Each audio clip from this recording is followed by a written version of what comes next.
Good morning, Bucks. Today we're going to talk about poisoning. Poisoning, by definition, um, in the book, is any substance that causes injury, illness, or death if it enters the body. So a lot of things can be classified as a poisons: cleaners, alcohol, drugs, um, fuels, you name it.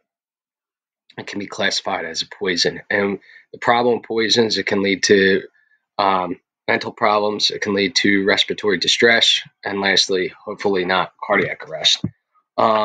So the big thing is you want to take a look at is the household poisons and lowering the risk in the book. Um, those are the first steps.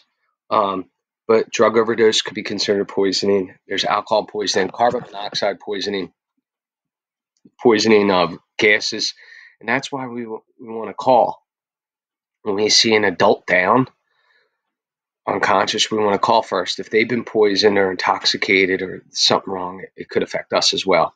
um, there's drugs out there like fentanyl, um, and people are lacing their drugs with some really nasty chemicals, and that could really put you in a bad way.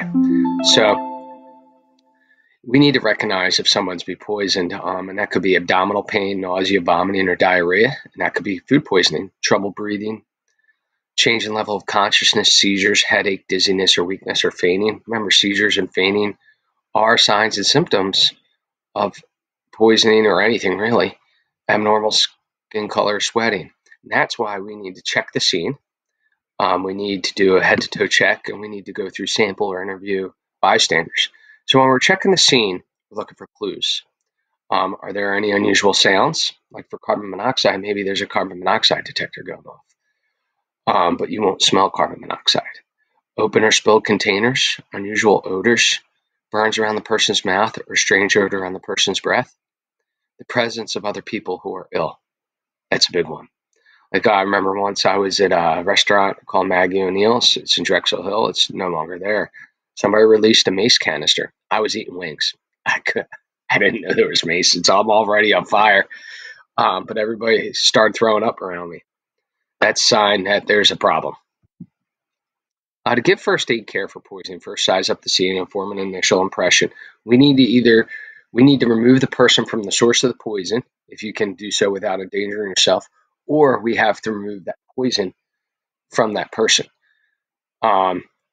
Take notes of any clues that might indicate what poisoned the person.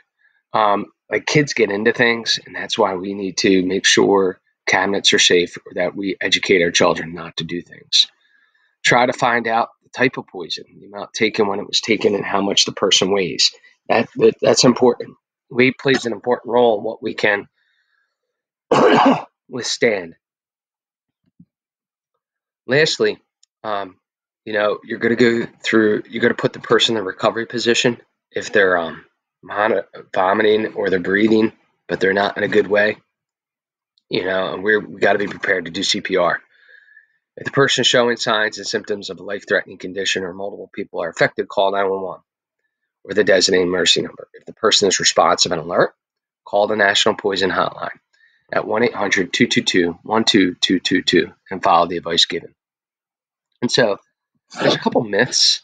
One of the big ones is if someone has ingested poison, we should not make them vomit. That's a big myth.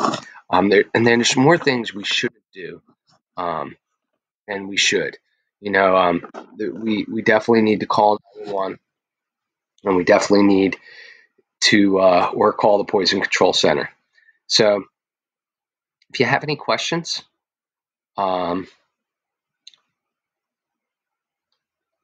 please message me. We're going to do a couple different creative assignments. Different assignments. I don't think they're creative this week. Good luck. And if I don't see you or talk to you, have a happy holidays. Merry Christmas.